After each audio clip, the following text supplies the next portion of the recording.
하나님 말씀 봅니다. 신약 성경 디도서 1장 1절에서 4절의 말씀까지입니다. 1절의 말씀 먼저 읽겠습니다. 하나님의 종이요 예수 그리스도의 사도인 나 바울이 사도 된 것은 하나님이 택하신 자들의 믿음과 경건함에 속한 진리의 지식과 영생의 소망을 위함이라. 이 영생은 거짓이 없으신 하나님이 영원 전부터 약속한 것인데 자기 때에 자기의 말씀을 전도로 나타내셨으니 이 전도는 우리 구주 하나님이 명하신 대로 내게 맡기신 것이라. 같은 믿음을 따라 나의 참 아들 된 디도에게 편지하노니 하나님 아버지와 그리스도 예수 우리 구주로부터 은혜와 평강이 내게 있을지어다. 아멘. 읽은 말씀 가운데 9절의 말씀을 읽고 선포하겠습니다. 함께 읽겠습니다. 믿번 말씀의 가르침을 그대로 지켜야 하니 이는 능히 바른 교훈으로 권면하고 거슬러 말하는 자들을 책망하게 하려 함이라. 아멘. 사람들이 만든 성탄절 그리고 그 성탄절의 의미에서 많이 사용하는 성구가 교황도 가끔씩 난간에 나와가지고 그 중얼거리는 그 중처럼 하곤 하는 말이 있는데 지극히 높은 곳에서는 하나님께 영광이고 기뻐하심을 입은 사람들 중에 평하다. 그렇게 하면서 지가 된 것처럼 성수를 뿌려가면서 복빈다고 하는 그런 사기극을 벌이고 있는 이 성탄절, 누가 만들라고 했나? 인간들이 만들어 놓고 인간들이 스스로 축제에 빠져가지고 광분에 빠지게 만드는 것으로 19세기에 만든 이 성탄, 우리가 흔히 말하는 크리스마스라고 하는 이 절기에 우리가 태어나서부터 지금까지 눈에 뵈는 게 이것밖에 없어가지고 이렇게 사는 것이 신앙인 줄 알고 우리가 착각에 빠질 때가 참 많아서 성탄주일이 우선순위인 것인지 성탄절인 것인지 주일인지 어느 것이 더 우선순위에 있는지 우리가 전혀 알지 못하면서 새벽송 돌기도 하고 크리스마스 이브 날 칸타타를 하곤 한 적이 있었습니다. 관습적으로 관행적으로 습관적으로 해오는 것이 성탄절이라고 생각을 했습니다. 그래서 밤새도록 친구들하고 교회에서 철한지 밤새도록 친구들하고 놀고 그리고 성탄 선물 서로 주고받고 또 새벽 되면 새벽송 돌고 저는 그것이 하나님을 위한 것이라는 제가 믿었기에 그리고 주일날 주일날이 또 좋고 성탄절 11시 예배 드릴 때 전부 다 꼬박꼬박 잠자고 꼬는 빗자루처럼 실컷 지치타고 난 다음에 와서 예배 시간에는 피곤해가지고 꼬박꼬박 자는 그러한 일들이 유행하고 있었던 기억이 납니다. 과연 그것이 이 시즌에 맞는 것인가? 과연 그것이 옳은 것인지 점검해 보지도 않고 그냥 습관적으로 몸이 따라가는 이러한 과거의 시절을 되돌아볼 때 인생이 속았다. 나를 속였다. 이런 사기꾼들이다 라고 하는 말 외에는 제게 위로가 될 말이 없는 것 같습니다. 만약에 여러분들도 어느 교회에서 어떻게 신앙생활을 하며 성탄절을 보냈는지를 저는 모르지만 어떻게 보냈든지 간에 앞으로는 이렇게 보내야만 할 것이다. 그리스도의 오심을 즐기지 말고 오실 것을 기대해야만 할 것이다. 그렇다면 오실 것을 기대한다면 맞이할 준비를 해야 한다. 마치 결혼식을 앞두고 여행을 앞두고 있는 사람들, 개학이나 개업이나 그리고 개장을 앞둔 사람들이 어떻게 하는지 그 일에 전념하는 것처럼 오실 주님을 바라보며 살아가는 성도들이 바른 신앙인데 어떤 자세로 받아들여야만 하는지 그것을 매주마다 매일 매년마다 주기적으로 그리고 항상 우리의 마음에 새기지 않는다면 개장이나 개업이나 개학이나 아무런 효력이 우리에게 나타나지 않을 것입니다. 주님을 오십니다. 오신 분이 아니라 오십니다.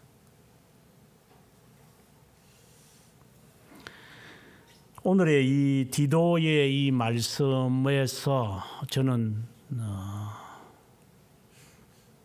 구세주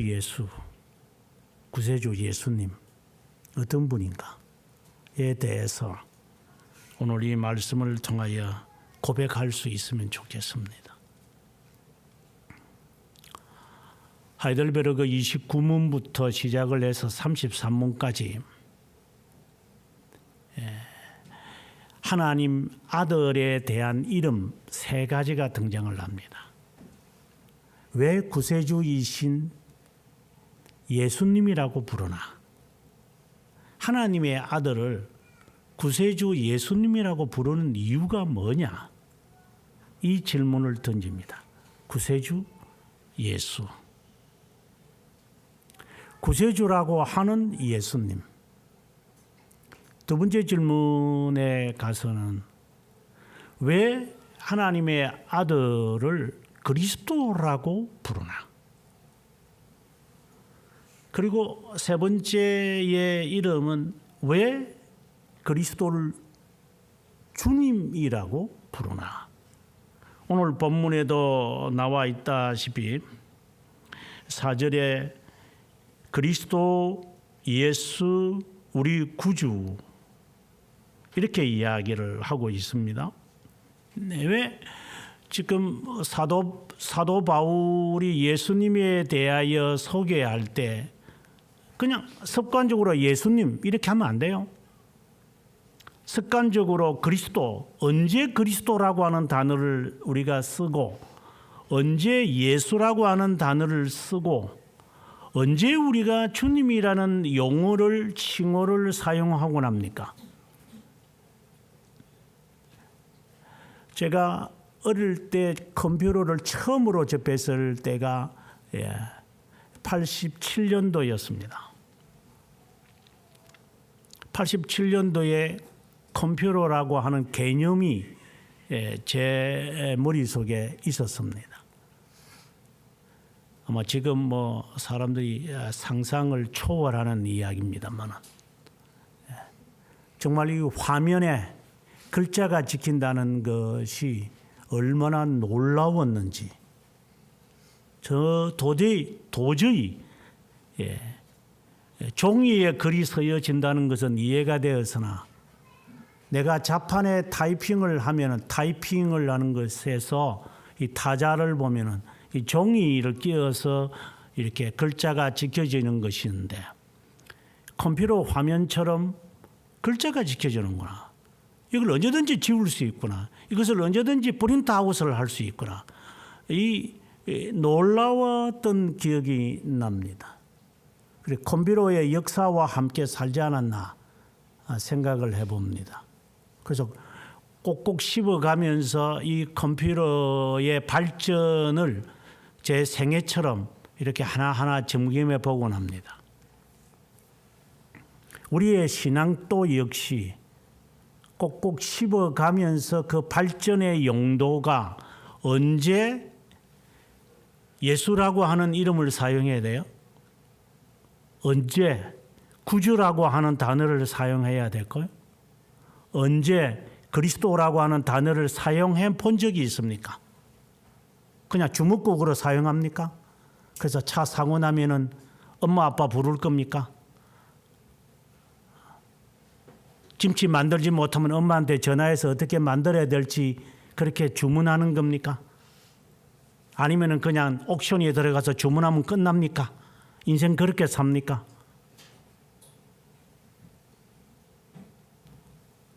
빨래해 본 적이 않는 그러한 삶으로 인생을 살아갈 겁니까? 그래서 돈이 필요하지요. 그래서 돈독이 올라가지고 편하게 하면 살아보겠다는 것이죠. 돈 벌기 위해서 그런 수단은 아무것도 아니다. 이것이 우리의 인생관입니까? 돈 없으면서도 유학을 해왔던 저는 어떤 인생을 살은 겁니까? 돈 갖고 갑니까? 돈 갖고 갔습니까? 돈독이 올랐습니까, 우리가? 왜? 편하게 지내려고? 손톱에 매니큐어 칠하고 싶어서? 그래서 잘 보여서 뭐 할 건데요? 그래서 그런 사람하고 만나서 평생 살 겁니까? 인생관 자체가 어떤 것이냐 이 말입니다. 그것처럼 내 인생에서 예수 그리스도를 우리가 알고 있고 그분을 신뢰하며 살아간다고 우리가 흔히들 이야기하는데 예수 그리스도를 이용해 먹을 겁니까? 아니면은 예수 그리스도를 위해서 살아갑니까? 그리스도와 함께 살아가는 겁니까? 그러면 그분을 언제 뭐라고 호칭을 할 겁니까? 결혼하고 난 다음에 야 하고 이름 부를 겁니까? 야라고 부를 겁니까? 저기요 부를 겁니까? 자기요 부를 겁니까? 여보라고 부릅니까? 당신이라고 부릅니까? 화나면은 자기야 이렇게 부릅니까? 기분 좋은데 야라고 부릅니까? 호칭을 마음대로 부릅니까?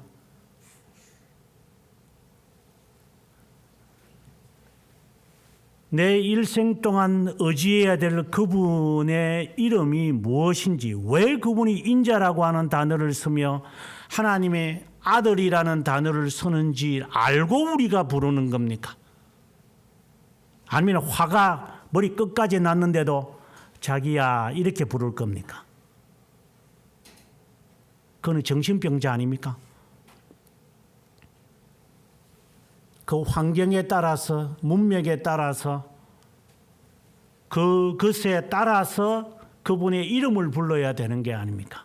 그래서 하이델베르그가 하나님의 아들을 왜 구세주이신 예수라고 부르나? 이렇게 우리들에게 질문을 던지는 겁니다. 사도 바울도 하이델베르그를 따라서 사도 바울이 한 것은 아니지만 사도 바울이 항상 인사를 하면서 13개, 히브리서를 합치면 14개 서신의 앞에서 예수 그리스도를 어떻게 호칭을 하면서 그는 편지를 써내려 갑니다. 오늘 특별히 이 디도서는 그가 밝힌 대로 자신의 참된 아들이다 라고 말합니다. 나의 참된 아들, 4절에 나의 참된 아들. 디모데에게도 나의 아들, 참된 아들이라고 말합니다. 이 참된 아들이라는 이 말의 의미는 자기가 낳은 것은 아니에요. 하지만 내 믿음을 너가 가지고 있는 같은 믿음, 오늘 4절에 그래 되어 있는데 같은 믿음, 영적으로 내 아들. 제가 영어를 배우면서 참 좋은 단어가 take after라는 말이었습니다. 닮았다. I take after my father. 내 아버지를 나는 닮았다. 참 좋은 문구였어요. 너는 나를 닮았구나. 디모데를 보고 디도를 보고 그래서 내가 너를 신뢰할 수 있다. 우리의 사회가 하도 믿을 게 없어서 족벌 제도라는 것이 인간에게 만들어진 것이잖아요. 팔은 안으로 굽는다. 피는 물보다 진하다. 뭐 이런 여러 단어를 쓸 정도로 그만큼 믿을 놈이 없다라는 거죠. 내 가족, 내 친척 아니면 믿을 놈이 세상에 어디 있어. 오죽했으면 그는 족벌, 세습이라는 단어가 이 역사와 함께 진행하고 있겠어요. 오죽했으면 내 부모, 그리고 혈연 관계, 그리고 유유상종, 우리 친척, 이러한 제도에서 우리가 벗어나지 못할까요? 믿을 놈이 없다라는 거죠. 그래도 믿을 것은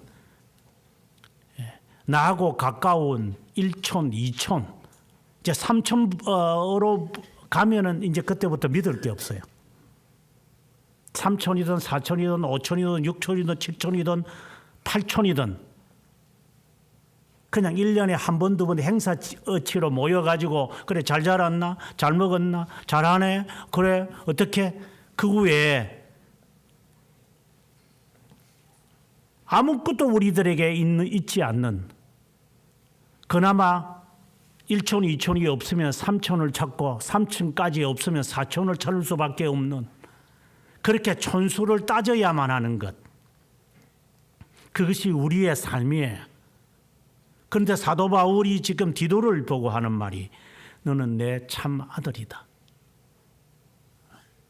너는 내가 믿을 수 있는 아들이다. 디모데를 향하여 너는 내 아들이다. 여러분의 인생 속에서 우리가 한번 되돌아보면 너는 내 아들이다. 언젠가 설교하면서 제가 그런 적이 있죠. 내가 지금까지 살면서 어느 누구에게 내가 가지고 있는 경력과 지식과 학문과 이것을 나누어 줄 사람을 본 적이 없다. 앞으로도 없을 것 같다. 여러분들이 저를 보고 참 이기적이네요. 이기적이든 3기적이든 5기적이든 어떻게 부르든 전 상관없어요. 없기 때문에 없다고 말하는 거예요. 여러분도 마찬가지일 거예요.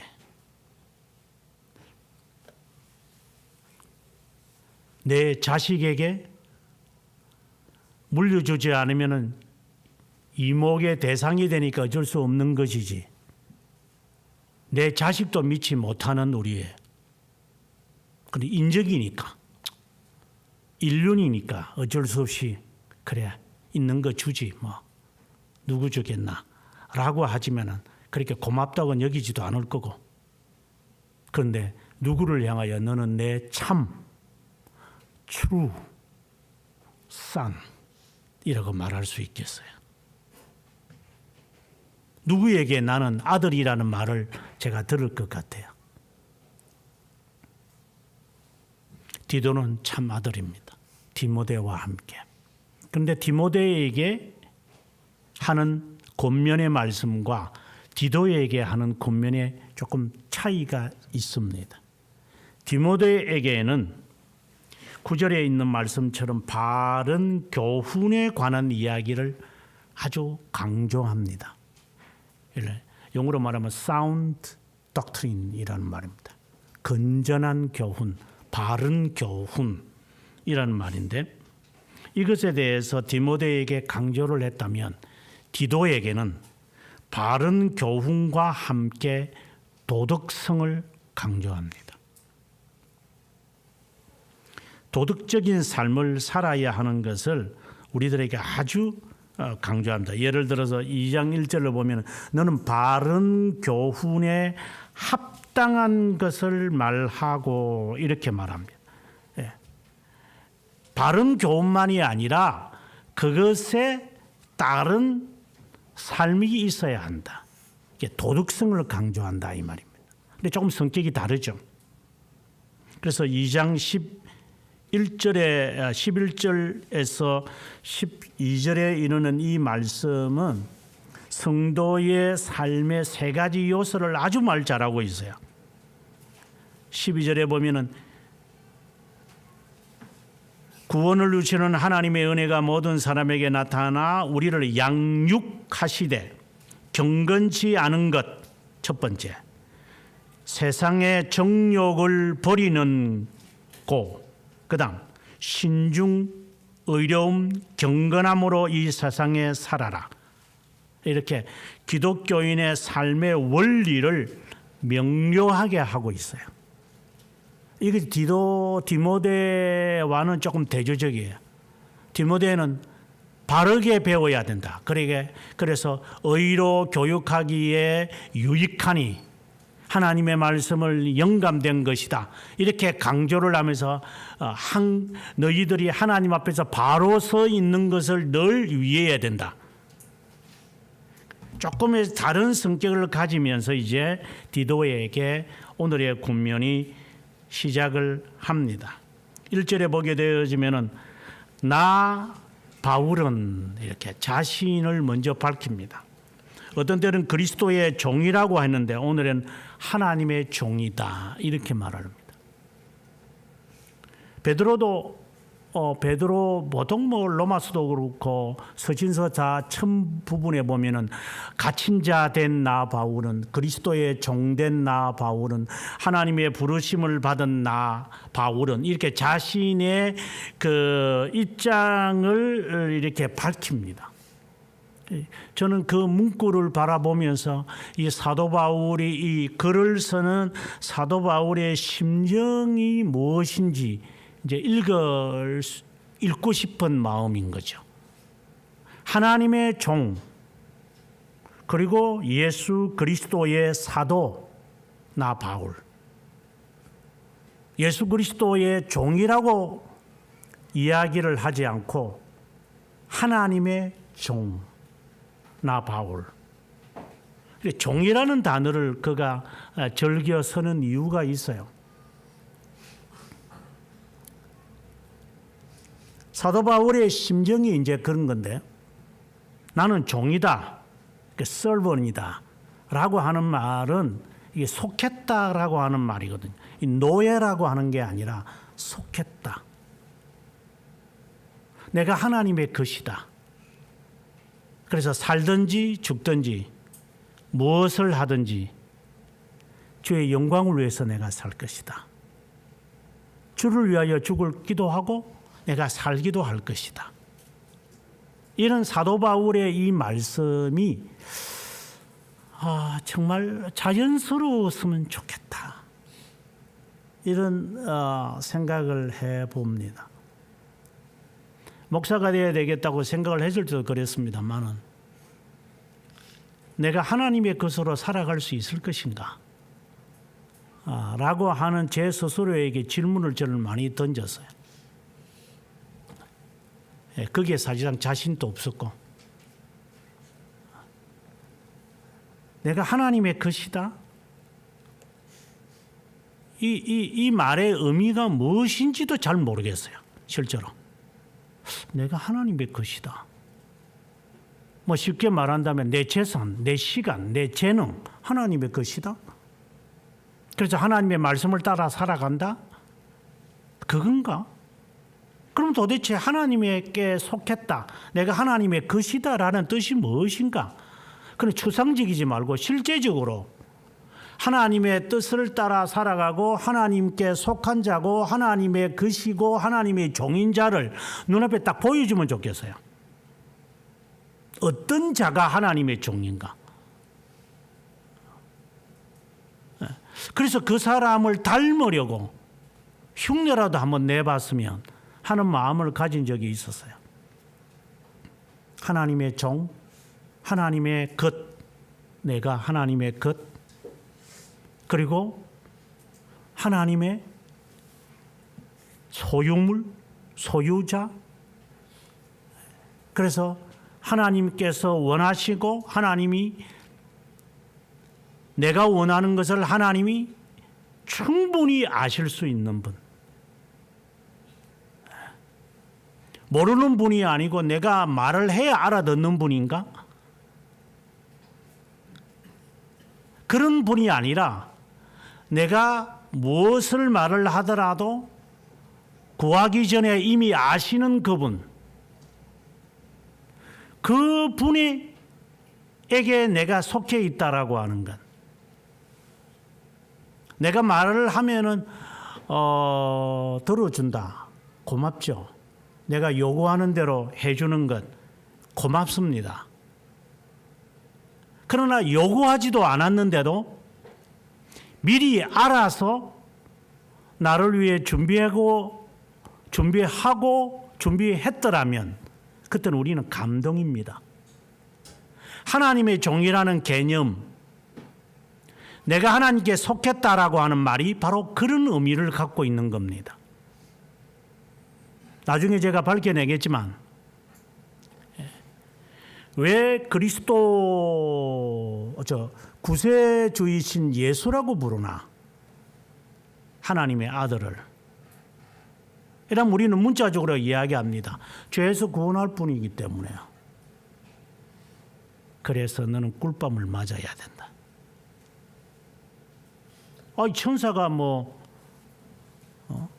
마태복음 1장 18절에 와가지고 아들을 낳으리니 그 이름을 예수라 하라. 이는 그가 자기 백성을 죄에서 구원할 자다. 그랬으니까 그 말씀이 맞는 거잖아요. 그래서 너는 아직도 모르는 자일 거다. 그 의미가 무엇인지를 모를 거다. 다시 돌아가서 하나님의 종이다라고 할 때, 하나님께 속했다라고 할 때에 그분이 충분히 말하지도 아뢰지도 알리지도 않았는데도 미리 준비하고 있다면 여인은 현숙한 여인이요. 그 남성은 존경을 받아야 하는 사이죠.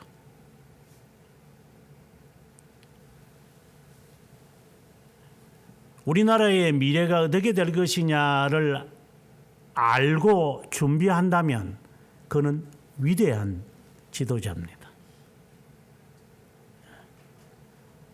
지 이상과 꿈을 이루기 위해서 개미들을 죽이거나 제비들을 죽이는 것은 그는 독재자지요. 이 나라의 지도자들이 지 야심을 이루기 위해서 우리들을 이용해 먹기 때문에 그는 독재자죠. 우리가 흔히 말하는 김일성주의자다 이렇게 말을 하는 거죠. 알아서 한다는 이 말이 믿으라는 것인지 너희들은 내 호구다라고 하는 말인지 내가 깔아놓으면 너희들은 그냥 춤만 춤고 먹기만 하면 되는 거지 무슨 잔소리가 많아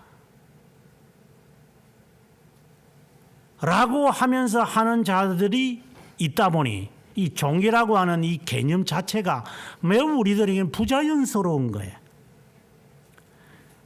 하나님 아버지라는 이 말이 이제 좀 있으면 이제 4절에도 나오겠지만 하나님의 종이라고 하는 이 말씀의 의미가 그분이 충분히 알고 있어요.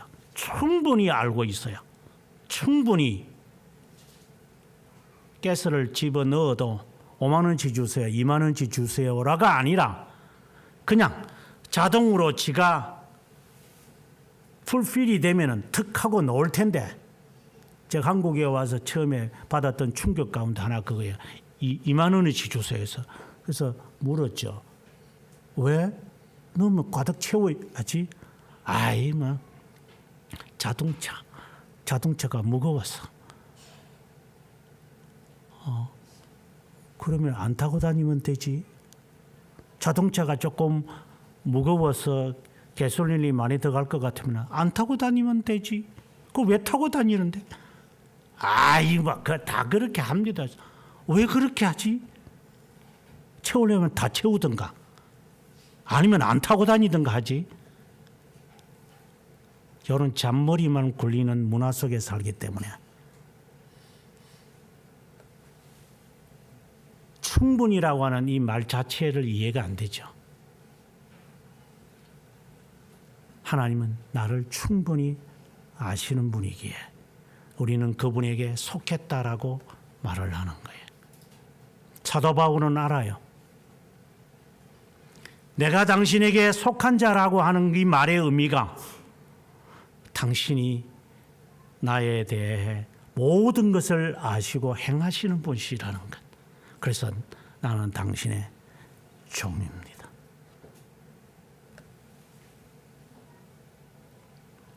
사실상 이러한 말들은 중생된 자들에게 해당되는 거지 안 믿는 자들에게 이 말이 해당이 되겠어요. 예수 그리스도의 사도,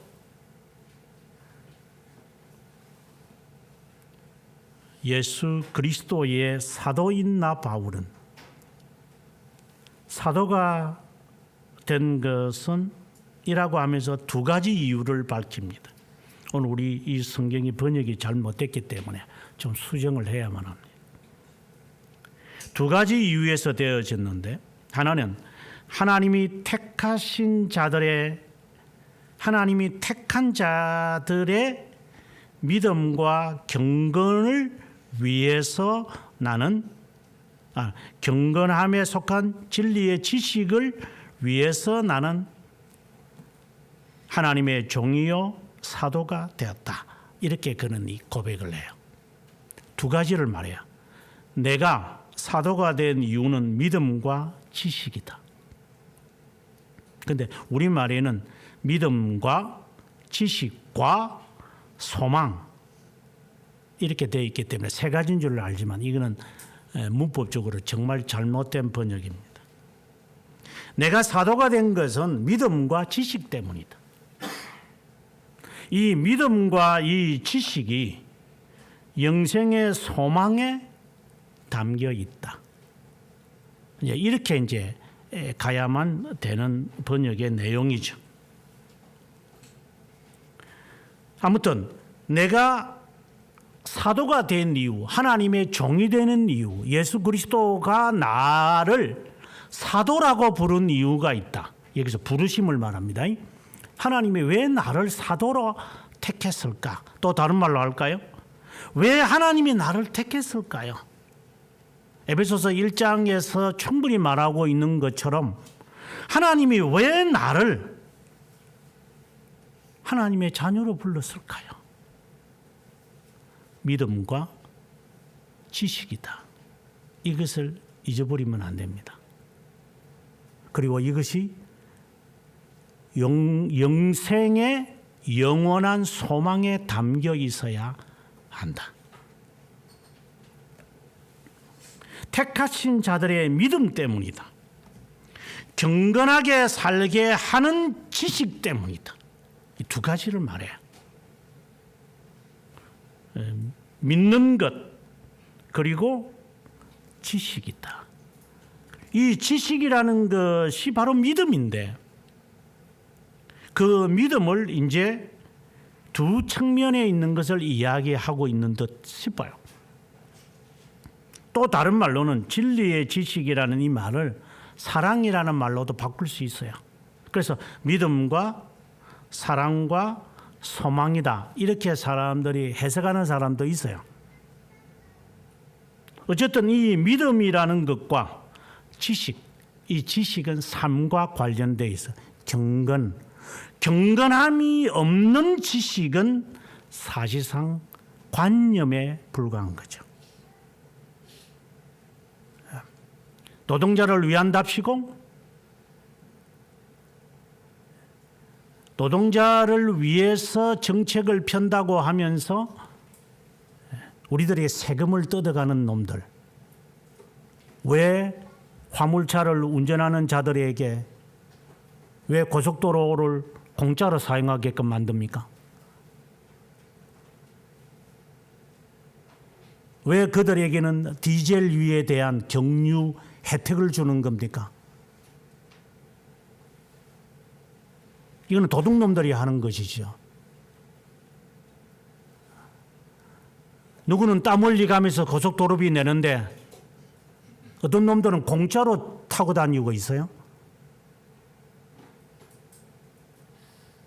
그러면서도 이놈들은 데모하고 있어요. 누구를 호구로 봅니까?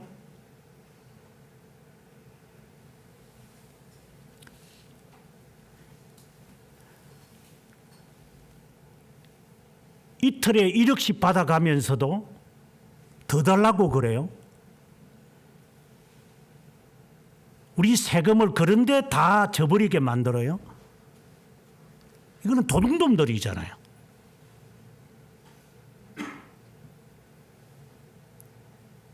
이런 부자연스럽게 세상을 돌아가면서 하는 애들을 우리가 믿어야 됩니까?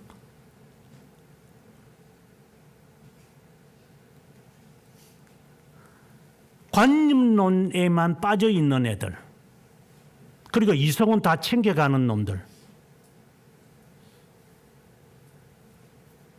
속된 말로 쇠가 빠지게 혓바닥에 빠질 정도로 등이 굽어질 정도로 일을 해도 새벽에 되면 80이 넘은 어르신네들이 그 추운 날 그 박스, 종이 박스 모아가지고 10kg, 20kg 팔면 겨우 돈 받는 거 10,000원 또 못 받는데 산더미처럼 쌓아놓은 거 하루 종일 해도 며칠 동안 놔도 몇만 원 받지도 못하는데 이 도둑놈들은 이틀에 1억이나 받아 처먹어요.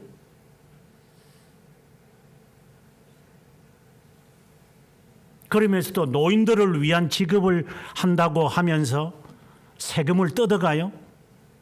이런 관념론에 빠져서는 안 된다 이 말입니다. 경건함에 이르게 하는 지식이라는 게 이제 사도 바울은 디도에게 말하고자 하는 거예요. 너희들이 믿음이 있다고 하면서 지식이 따르지 않기 때문에 삶이 어떻게 되어 가는지를 알아야만 한다는 것을 말하고 싶은, 이것 때문에 내가 사도가 되어졌다, 이것 때문에 내가 부름을 받았다, 이것 때문에 내가 이 시간에 편지를 쓴다. 바로 알고 바로 살아라. 흐리멍텅하게 알아가지고 주먹국으로 살지 말고 하나님을 믿는 믿음이 무엇인지, 참된 지식이 무엇인지, 그리고 바로 살아라. 경건하게. 이것 때문에 내가 사도로 부름을 받았다. 이 편지를 쓰는 이유도 그 때문이다.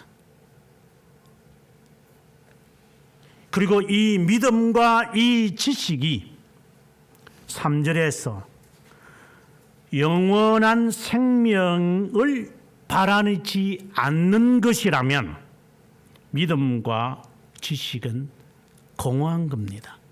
바르게 사는 것이 목적입니까? 믿는 것이 목적입니까?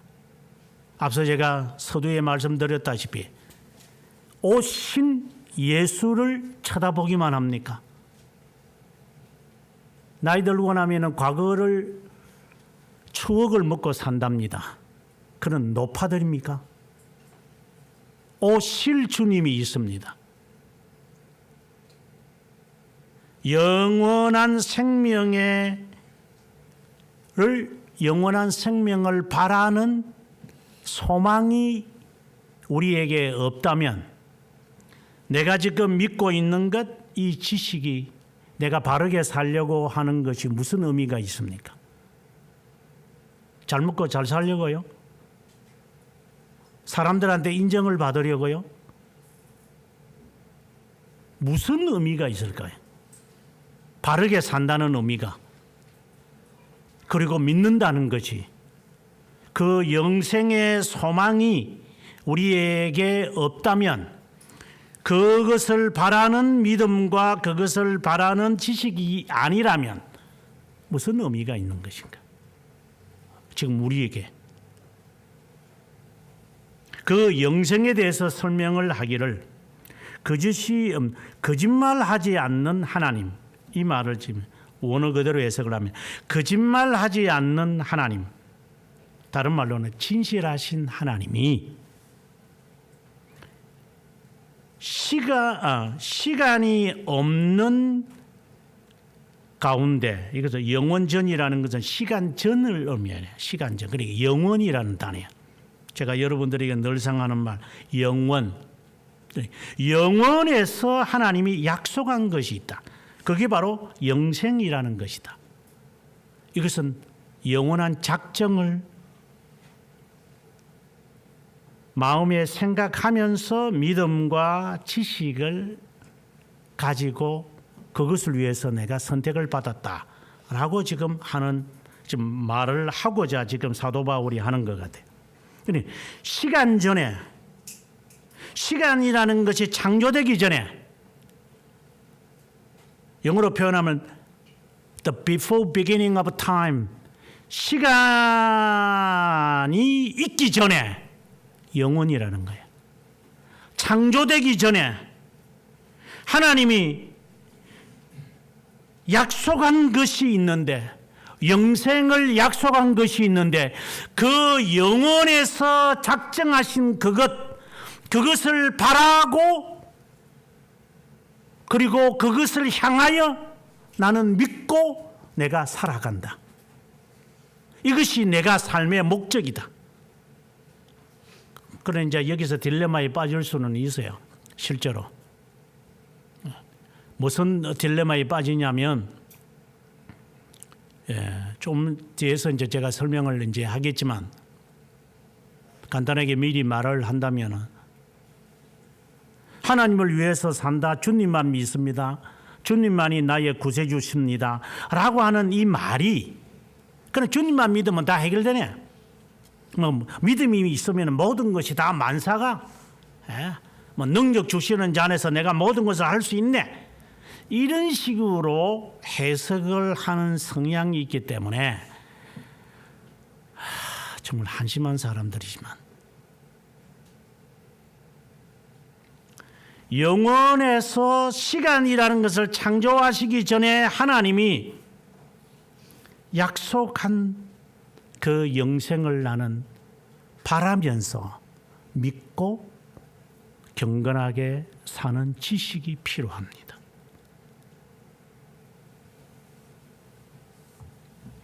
그리고 난 다음 3절에 와서 하나님이 정한 때가 있는데, 이건 시간으로 다시 이제 돌아오는 거예요. 영원에서 약속하신 영생을 바라고 있는데, 3절에 와서 그 영원에서 정하신 하나님의 때, 다른 성경에서는 기한이라고 했죠. 디모데 전서 6장 15절에서 보면은 기한이라는 건 정한 때에 자기 말씀을 전도로 나타내게 하셨다. 이게 전도라는 말이 이제 한 사람 데리고 오고 몇 명 전도하고 이 말을 하는 것이 아니고, 이거는 선포라는 말이에요. 하나님의 말씀을 선포하게 하셨는데, 그 선포는 우리 구주 하나님이 나에게 명하신 것이다. 이게 선포하라. 이 선포. 영원에 작정한 영생을 바라도록 누구에게 영생을 주실 것이고 누가 이 영생을 받을 것이며 누가 어떻게 행할 이 모든 것 하나님의 작정하신 것을 선포하라고 나의 구주 하나님이 구세주 예수가 아니고 구주 예수라고 되어진 게 자연스러울 것인데 3절에서는 구주 하나님이 구세주 하나님이 나에게 이 선포하라고 이걸 가르치라고 나에게 맡기셨습니다. 그래서 구세주를 예수 이렇게 하면 자연스러운 거잖아요. 우리 구주 예수 이 자연스러운 건데 구주 하나님이라고 이야기. 아까 앞서도 말씀드렸다시피 1절에 하나님의 종이라는 말이 상당히 조금 어울리지 않는 말이거든. 예수 그리스도의 종 이렇게 되면 자연스러운 건데, 근데 사실상 베드로는 하나님과 예수 그리스도의 종 이렇게 이 두 단어를 다 사용하고 있습니다만은 아무튼 우리의 구주 하나님이 명하신 그럼 도대체 구주라는 뜻이 뭐냐? 이게 자연스럽게 질문이 나올 수밖에 없어요. 구주 하나님이 나에게 선포하라고 했다. 무엇을? 영생의 소망에 관한 그분의 말씀을 하나님이 정한 때에 있는데 그 정한 때에 사람들을 하나님이 부르실 것이기 때문에 그 말을 듣고 선포지에 오늘 같은 이는 설교입니다. 이 설교를 듣고 꼭 설교에 제한할 수는 없죠. 우리의 삶도 나타나는 건데 이 프리칭이라는 것이 단순히 이게 설문이 아니기 때문에 이런 삶에서 드러나는 이 가르침 이게 더 중요하죠. 실제로 그러한 것을 하나님이 정한 때에 하나님께서 말하라고 무엇에 대해서요? 영생에 대한 소망을 가지라고. 한마디로 말하면 영원히 있다 이 말입니다. 이 세상이 다가 아니다 이 말입니다. 또 눈을 좀 떠서 바라봐야만 한다. 그렇다고 영생만 바라보면 안 되죠. 그래서 믿음과 지식이 영생에 담겨 있어야 한다 이렇게 되어 있는 거예요. 굉장히 균형 있는 말씀을 우리들에게 하고 있습니다. 구주라고 하는 뜻을 조금 더 있다가 해석하기로 하고 그 다음에 4절에 가서 동일한 믿음 이렇게 하는 뜻이 아니라 여기서 같은 믿음이라는 것은 공통적인 믿음, 누구나 갖고 있는 믿음이 있다. 이것은 선택된 자들, 1절에 있는 선택된 자들이 가지고 있는 일반적인 믿음이 있다. 제가 늘 역설하는 것이 무엇이냐. 내 믿음이 2000년 동안 2000년이 아니라 성경에서부터 시작을 하면 수천 년이지만 우리가 교회사 쪽으로만 보면 2000년 동안 내려왔던 믿음과 다르면 빨리 포기해라. 제가 지난번에 초대교회 가서도 이 말을 제가 했습니다만 이게 상식적이지 않냐?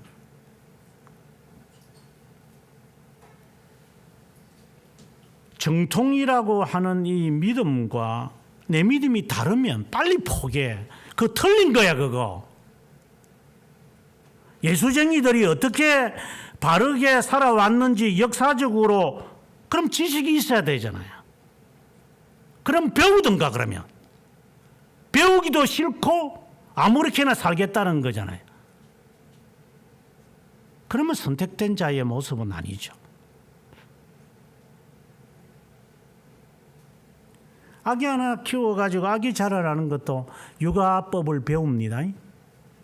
어떻게 아이들 준비해야 되고 출생 전에 뭘 준비해야 되는지 어떤 옷을 준비해야 되는지 배움.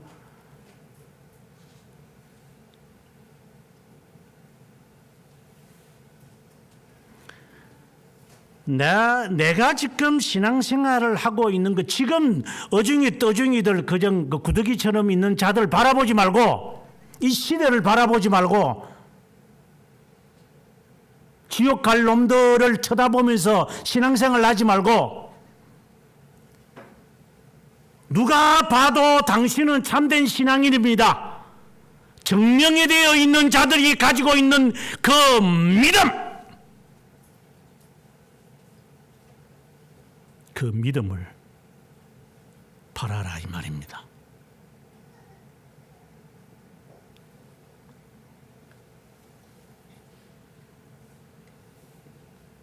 그 믿음을 너에게 가르쳤기에 너는 내 참 아들이 된 거다. 내가 너에게 편지하는데 하나님 아버지와 그리스도 예수 우리 구주로부터 은혜와 평강이 너에게 있기를 바란다. 그냥 단순하게 그냥 하나님의 은혜와 평강이 이렇게 하면 되는데 정말 이 복잡하게 이야기를 하는 것 같아요. 그렇다면 이 사도 바울의 심정이 어떤 것임을 우리가 읽을 수 있어요. 앞서는 말할 때 3절에 구주, 우리 구주 하나님. 4절에서는 우리 구주 그리스도 예수로부터 하나님 아버지와 그 은혜와 평강이 하나님 아버지와 그리스도 예수 우리 구주로부터 오게 되어지는 것. 그냥 그 은혜와 평강이 어떤 가공되어진 것이 주는 게 아니라 우리가 착각할 때가 많으니까 그런 것이 아니라 하나님 아버지와 그리스도 예수 우리 구주가 주시는 것. 그래서 하나님 아버지는 성부 하나님을 말하는 거예요. 아버지 하나님이 아니고 순서는 달라요. 예. 아버지 하나님, 예를 들어서 우리가 사도신경을 외울 때에 전능하사 천지를 만드신 하나님 아버지를 내가 믿사오며 라고 우리말에 그래 되어 있지만 실제로는 아버지 되신 하나님을 믿사오며 이 말이잖아요. 그러니까 아버지 하나님이라는 말과 하나님 아버지라는 말의 개념이 아마 차이가 없을 거예요. 우리 말에는 그게 별로 중요하게 들지 않기 때문에. 여기는 하나님 아버지라는 말은 성부를 이야기하는 거예요. 아버지 대신 하나님을 말하는 게 아니라. 그래서 제가 기독교 강요 1권의 내용을 성부 하나님, 2권을 성자 하나님, 3권을 성령 하나님으로 보면 안 된다. 1권은 아버지 되신 하나님에 대한 기록이다. 저는 들을 때 그래 들었거든요.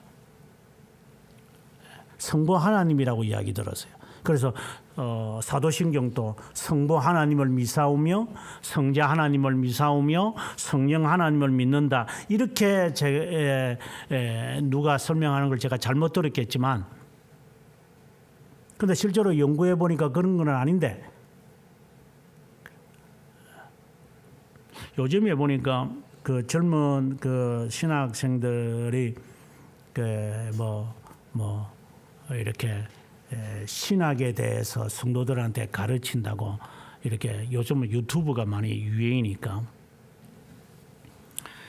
그렇게 하는 것을 보면서 저는 좁쌀들이 어지간히 까불고 있구나 하는 생각을 많이 해봤습니다만 요즘에는 세상이 하도 이상하게 돌아가서 자기가 출판사를 통해서 책을 안 내도 되는 세상이 됐잖아요. 그래서 이북이라는 것이 있어가지고 지가 디자인해가지고 지가 알고 있는 거 그냥 크리에이터에 의해서 이렇게 조작해가지고 그냥 이북으로 전환시키면 사람들이 보면 좋고 보고 다운로드 받아가지고 돈 내면 되고 나는 돈 벌어서 좋고 이게 아주 무책임한 거죠. 언제든지 지워낼 수도 있고 이런 책 출판하는 것도 지가 쓰고 싶은 대로 하고 싶은 대로 돈을 벌기 위한 목적으로 책을 쓰는 이런 속칭 아주 극단적으로 표현하면 개판이 되었다 보니까 너나 나나 할 것 없이 그냥 책을 쓰는, 내가 말하는 이북을 말하는 거예요. 그러다 보니까 옥션과 온라인에 판매하는 거, 대학생이나 중학생이나 고등학생들 물건 아무거나 올려놓으면은 사람들이 그게 싼 줄 알고 그냥 샀다가 나중에 사기당하고, 이런 개판이 되어버리던 세상이다 보니까 이 시장성 자체가 이제 학문성에도 이제 개판들이 되어가지고 너도 책 쓰고 나도 책 쓰고, 이렇게 디자인하면 잘 팔리겠지, 저렇게 저런 걸 잘 짜집기 하면 사람들이 잘 읽겠지, 이러한 세상이 돼버리고 나니까 신앙도 개판이 되어가지고 이제는 무슨 신앙이 바른 것인지도 모르면서 살아가는 것, 정말 한심한, 같은 믿음을 따라 선택을 받았다라고 하는 이 말 자체가 무색할 정도. 이 무슨 뜻인지 모르겠어요. 같은 믿음이라는 게 너하고 내하고 같다는 거야? 우리 믿음이 같다는 거야? 21세기가 같다는 거야 도대체 이게?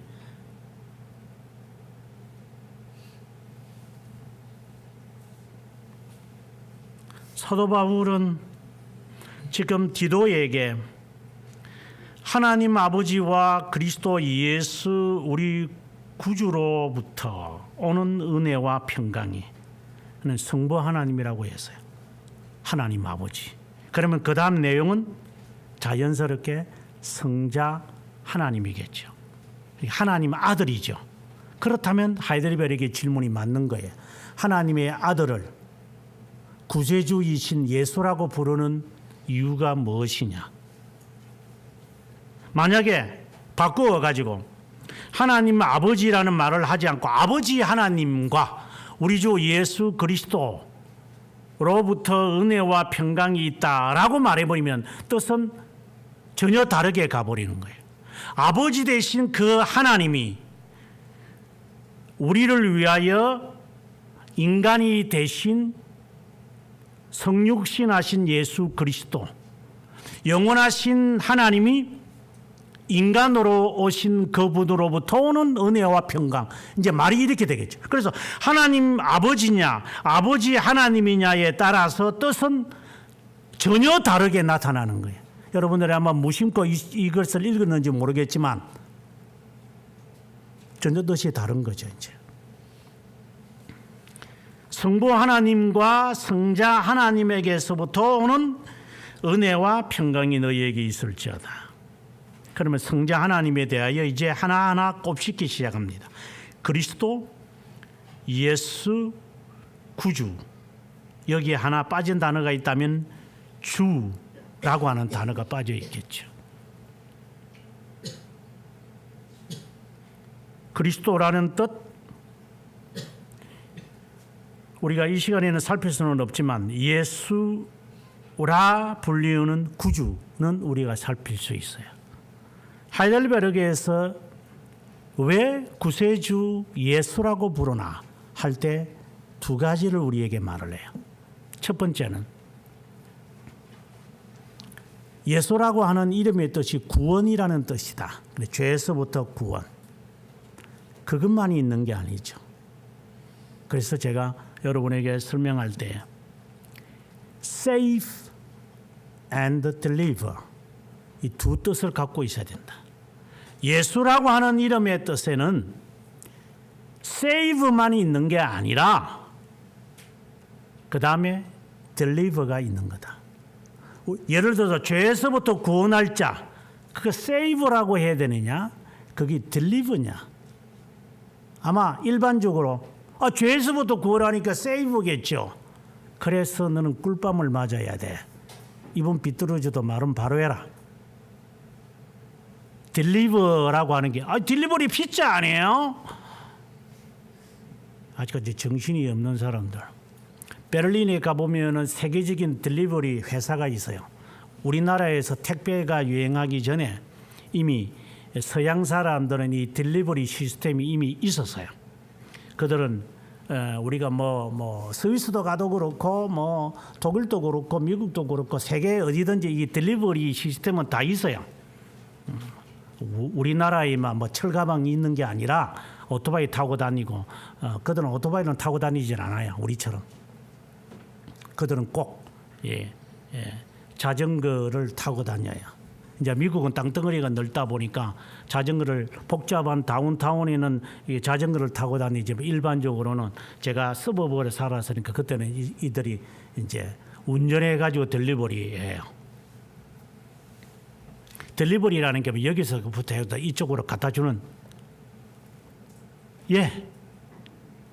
죄의 속박으로부터 벗어나게끔 옮겨 버리는 거잖아요. 딜리버 하셨잖아요. 이것이 예수라고 하는 이름이다. 죄에서부터 구원할 자이다. 딜리버다. 딜리버. 죄와는 이제 상관없도록 그분이 옮겨 버릴 것이다. 딜리버. 그럼 save라는 뜻이 뭡니까? save라는 말이 있잖아요. 은혜로 우리가 구원을 받았다. 예를 들어서 에베소서 2장 8절에 보게 되어지면 우리가 은혜로 구원을 받았으니 이렇게 말하. 그럼 거기서 말하는 거 할 때는 deliver라는 단어를 쓰지 않고 save라는 단어를 써. 그럼 그건 save는 뭔데요? 보호, 보존한다는 거죠. 너 save 해야 된다. 이 말을 여기서부터 이쪽으로 옮기라는 게 아니라 너가 잘 보관하고 있으라. 보관하고 있으라. 예수라고 하는 이름의 그 뜻에는, 구세주라고 하는 이름의 뜻에는 옮겨냈을 뿐만이 아니라 보호하겠다라고 하는 거예요. 이게 구세주라고 하는 이름의 뜻이다 이 말입니다. 너희들을 고아처럼 내버려 두지 않는다. 내가 끝까지 보호하며 충분히 너를 보존하고 인도하고 안내할 것이다. 아니, 시간의 개념이 아니라 영원토록 할 것이다. 이게 구주 예수 의지함이 심히 기쁜 일일세. 보호를 받아본 적이 있습니까? 죄에서부터 구원은 받아봤습니까? 증거가 있습니까? 나는 여러분들에게 묻고 싶은 거예요. 무슨 증거를 갖고 있어? 죄에서부터 벗어난 증거는 뭐야? 믿음의 증거가 뭐야? 잘 되는 거예요? 잘 먹는 거예요? 잘 사는 거예요? 오래 사는 거예요? 부자예요? 성진이에요? 진학이에요? 진로예요? 그게 증거예요? 믿음의 증거예요? 그러면 나는 예수 안 믿을 거야. 그것이 믿음의 증거라고 나에게 가르치는 자가 있다면 주님의 이름으로 분명히 말하죠. 그거는 사기꾼이야. 그래서 오순절파가 사기꾼이라고 말하는 거예요. 예수 안에서 꿈이 이루어진다고 말하는 놈들이 사기꾼이라는 말이에요. 내가 저주를 받을지언정 그 말은 사실이에요. 믿음의 증거가 물질적인 것으로 착각에 빠지게끔 만드는 사탄이 아니라면 내가 지옥에 가겠죠.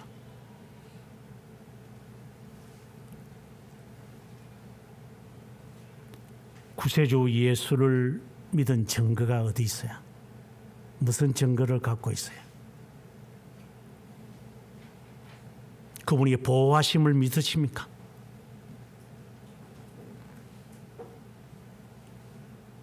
내가 원하는 것을 보호해 줘야만 합니까? 내가 원하는 것이 안 됐을 때는 어떻게 할 거예요? 내가 원하는 것이 이루어지지 않으면 그분은 예수 구세주가 아닙니까? 그런 겁니까? 예수 믿는 게? 그렇다면 나는 예수 안 믿을 거야. 그런 예수를 안 믿겠다 이 말입니다. 그는 거짓말이기 때문에. 그분은 나를 충분히 보호하세요. 끝까지 나를 버리지 않아요. 나는 그분을 믿을 거야. 그래서 내가 그분을 믿을 때 가졌던 그분이 나에게 허락하신 소망이 있어요. 나는 그것을 향하여 진력해 갈 거야. 그분이 이루기까지 그분이 쉬지 않을 것이기 때문에 그래서 나는 쉴 수 없어요. 그분이 논뱅이처럼 자빠 잔다면 나도 자빠 잘 거야.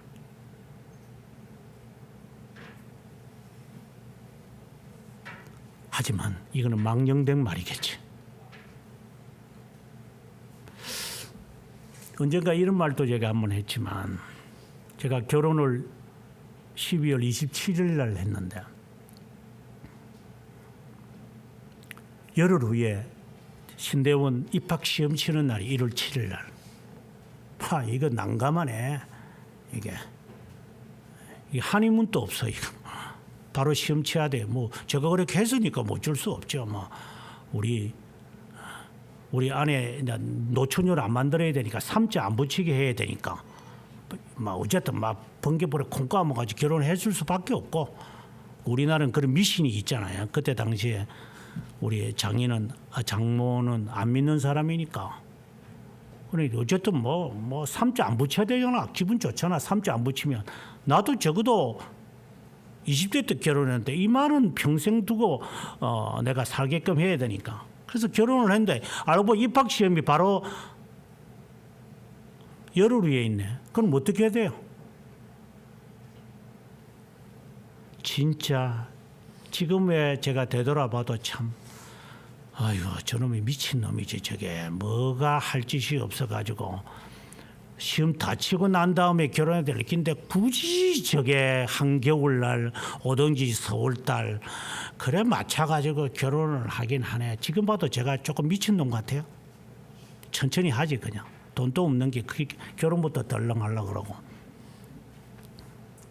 그러나 제 마음속에 갖고 있는 확신이 있었어요. 그래서 입학시험 공부를 하면서 뭐 그전부터 해왔기 때문에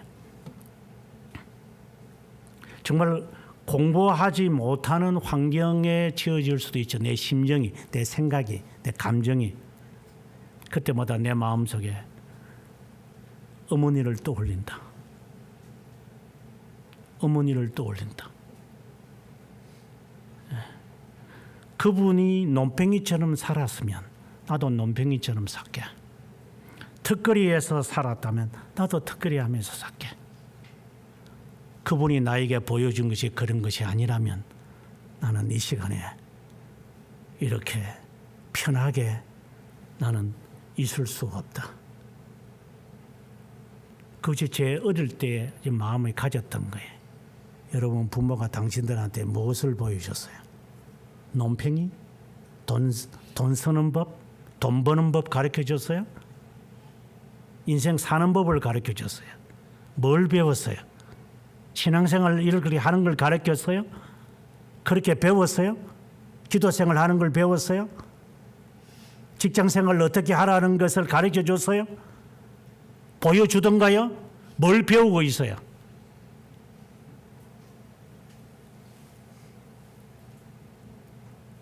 못 배웠다고 불평을 합니까?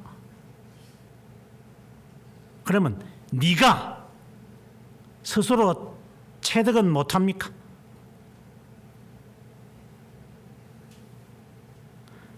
하나님 아버지가 나에게 영원에서 약속한 것, 그것을 향하여 내가 진력한다. 그렇게는 우리가 못합니까?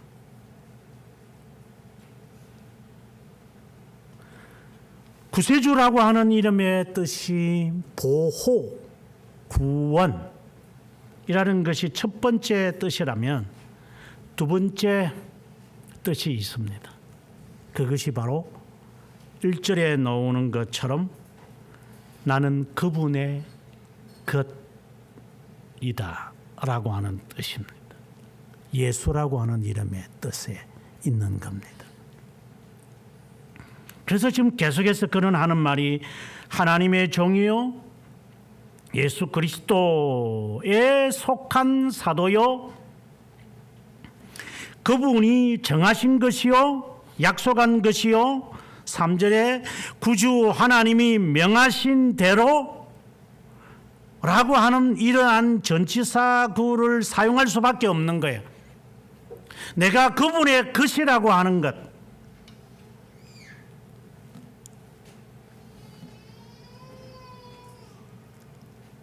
먼 훗날에 되어져서 제가 참 무슨 말을 하는지는 모르겠지만 정말 주의를 지키기 위해서 성수주의를 하기 위해서 세상적인 손해를 담당하면서 살아가는 여러분들이 있죠. 저는 개인적으로 호기심을 갖고 있습니다. 내가 죽기 전까지 이렇게 살아온 사람의 결과를 나는 보고 죽을 것이다.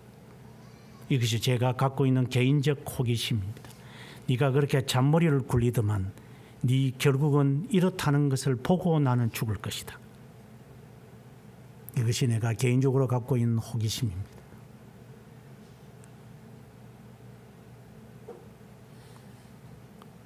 여러분들이 죽기 전에 제가 죽기를 바랍니다만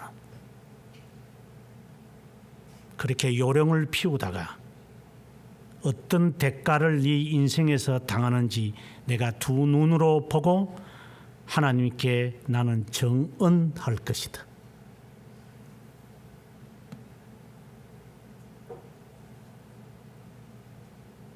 내가 죽기 전까지 이러한 판단이 틀렸다는 것을 그것은 내가 받아야 할 보응이겠지만 그러나 마음의 한 구석에 남아있는 것은 호기심인데 내가 죽기 전까지 당신이 어떻게 희생을 치르면서까지 하나님의 약속을 지키기 위해서 수고했던 것에 대한 결과를 보고 나는 이 세상을 가야만 한다.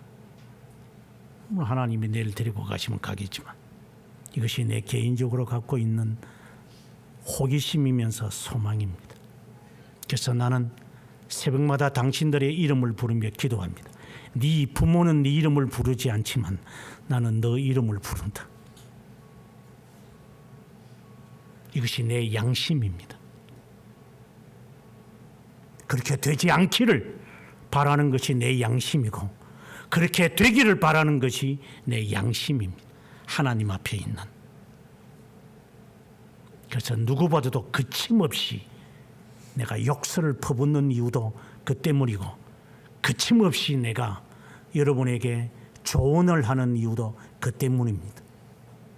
나는 그것에 대한 선한 양심을 갖고 있기 때문에 두 눈으로 내가 분명히 볼 것이다.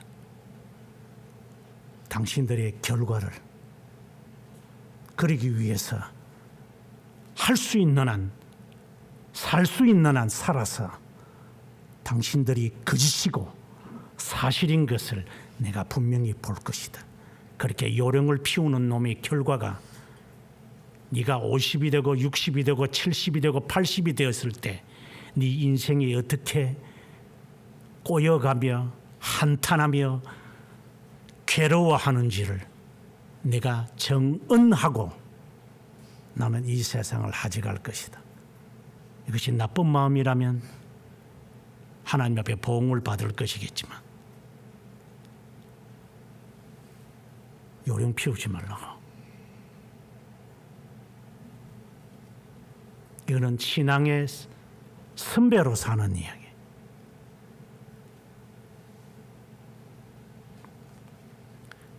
다시 돌아가서 하나님의 종이고 내가 하나님께 속했다. 이것이 구세주 예수라는 뜻에 포함되어 있어요. 내가 하나님의 것입니까? 내가 하나님의 인생을 사는 겁니까? 하나님이 나의 인생을 사는 겁니까? 하나님이 할 일이 없어서 내 인생을 살까요?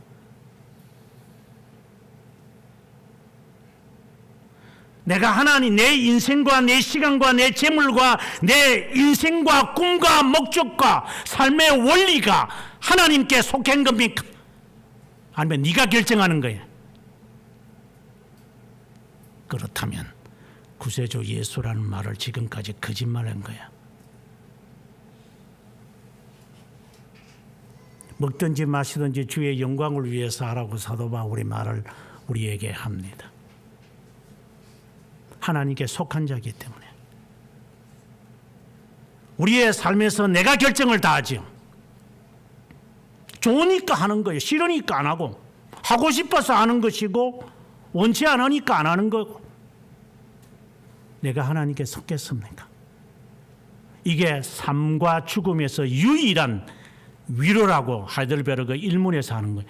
내가 하나님께 속했다, 내가 하나님의 것이다, 하나님의 종이다 라고 하는 것이 구주 예수라는 이름에 포함되어 있기에 누가 구주 예수라고 하는 말을 할 때의 의미가 바로 이것을 갖고 있는 거예요.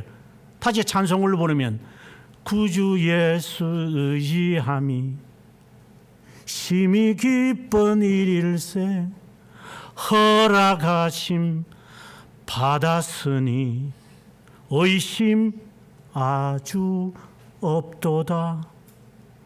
예수 믿는 것은 받은 증거 많도다. 예수 귀한 예수 믿음 더욱 주소서. 무슨 증거를 갖고 있어요? 성경 읽기 표 내라고 여러분들에게 가끔씩 말할 때 다 읽은 것을 내라고 하는 것이 세뇌가 돼 있다 보니까 체면이 있고 체면이 있어서 체면 먹고 살다가 죽어라.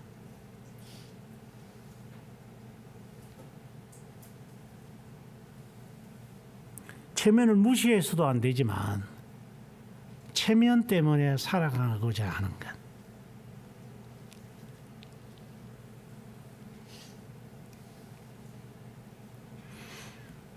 주님이 나에 대하여 충분히 알고 있어요. 나는 주님께 속해 있어요. 나를 죄에서부터 구원하셨을 뿐만 아니라 그분은 영원히 나의 하나님이 되시는 거예요. 나를 인도해 갈 거예요. 그래서 같은 믿음을 따라 나는 살아갈 거예요. 그래서 나는 역사를 공부한 겁니다. 성경 신학을 공부하다가 교회 역사로 전환한 이유가 그 때문이었습니다. 바른 신앙을 나에게 가르쳐 주지 않는다면 내가 리서치를 하마. 그래서 바른 신앙을 가르쳐 주지 않으면 바른 신앙의 교과서를 만들어야 되겠다. 이것이 제 사명이라고 저는 봅니다. 정말 참된 믿음을 가지고 있습니까? 경건의 삶으로 드러나는 지식은 갖고 있습니까? 그것이 영원한 소망 안에 있는 겁니까?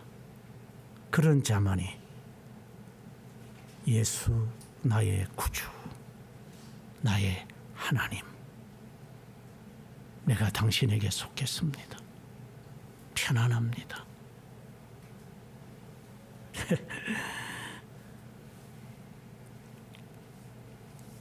처녀로 살다가 나중에 연애해가지고 결혼하면은 안정감이 있습니다. 왜요? 이제 이 남자가 꼭 뭐 남자든 여자든 뭐 별 상관이 없고 이제 그와 함께 꿈을 꾸면서 인생을 살 것이기 때문에 내가 세프티하기 시작합니다. 그래서 사람이 달라집니다.